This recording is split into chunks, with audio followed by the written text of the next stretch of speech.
2036ஆம் ஆண்டுக்குள் $1.5 டிரில்லியன் பொருளாதாரம் கொண்ட மாநிலமாகவும் உயர்த்த தேவையான சமூக பொருளாதாரம் மற்றும் மனிதவள முதலீடுகளை மேற்கொள்வதற்கு நமது அரசு உறுதி பூண்டுள்ளது.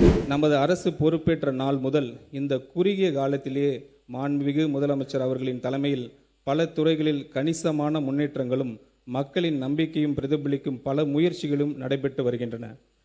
தமிழக வெற்றி கழகத்தின் வெற்றி என்பது ஒரு கட்சியின் தனிப்பட்ட வெற்றி அல்ல, ஒட்டுமொத்த தமிழக மக்களின் வெற்றி அது.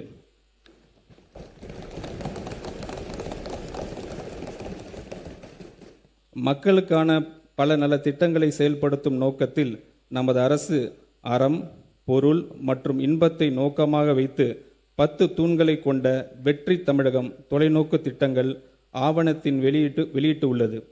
அதன் அடிப்படையில் திட்டங்களை அடுத்து வருகின்ற 1ஆம், 3ஆம் மற்றும் 5ஆம் ஆண்டுக்குள் நிறைவேற்றத்தக்க திட்டங்களை வகைப்படுத்தி அவற்றுக்கான செயல் வடிவம் கொடுத்து வருகிறது.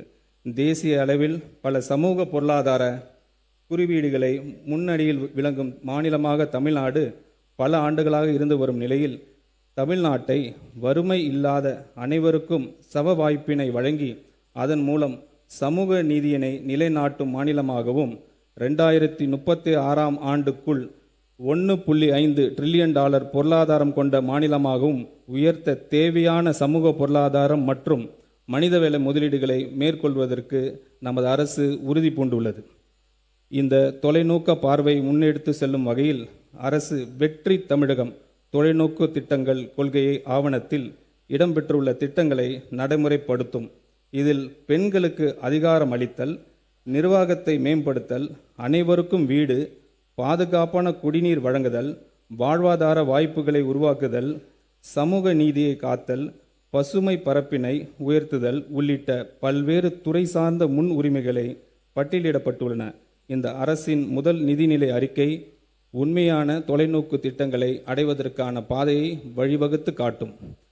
தமிழ்நாட்டின் கடன் 5 ஆண்டுகளில் மட்டும் 2 மடங்காக உயர்ந்து 10 லட்சம் கோடி ரூபாய் என்ற அளவில் இருப்பதை நமது அரசு ஆட்சி அமைந்தவுடன் வெளியிட்ட நிதி மேலாண்மை குறித்து வெள்ளை அறிக்கையின் மூலம் தெளிவுபடுத்தி உள்ளோம்.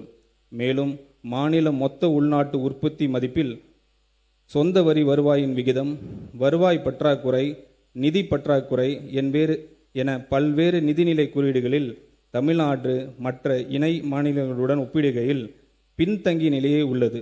மொத்த வரி வருவாயில் வட்டி செலுத்துவதற்கான தொகையும் பொறுப்பு ஏற்றுக்கொண்ட செலவுகளும் தொடர்ந்து அதிகரித்து வருகின்றன.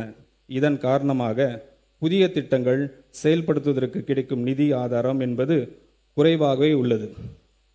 இப்படிப்பட்ட ஒரு இக்கட்டான சூழ்நிலையில் மக்கள் தேர்வு செய்யப்பட்ட நமது அரசானது மக்களுக்கு கொடுத்த வாக்குறுதிகளை படிப்படியாக நிறைவேற்றும் அதே வேளையில் மாநிலத்தை இந்த நிதி நெருக்கடியில் இருந்து மீட்பதற்கு பல்வேறு முயற்சிகளை எடுத்து வருகிறது.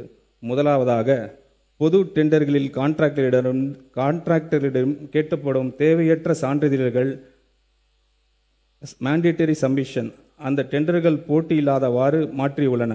இதை கலைத்து நமது அரசு டெண்டர்களில் வெளிப்படை தன்மை கொண்டு வந்துள்ளது.